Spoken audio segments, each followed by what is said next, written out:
ఏమి రాయవలెనో ఏమి చెప్పవలెనో తెలుపుమో ప్రభువా. ఏమి రాయవలెనో ఏమి చెప్పవలెనో తెలుపుమో ప్రభువా. నీవు చెప్పిన విధముగా నీవు తెలిపిన విధముగా నేను రాసెదను, నేను చెప్పెదను. నీవు చెప్పిన విధముగా నీవు తెలిపిన విధముగా నేను రాసెదను, నేను చెప్పెదను. రాయుట నేను కాదు కానీ నా చేత రాయించుట నీవేగా.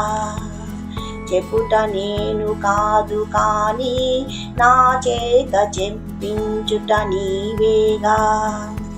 చెప్పుట చేయుట తెలుపుట నాలో నీవు ఉండి నా చేత చేయించితివి ప్రభువా.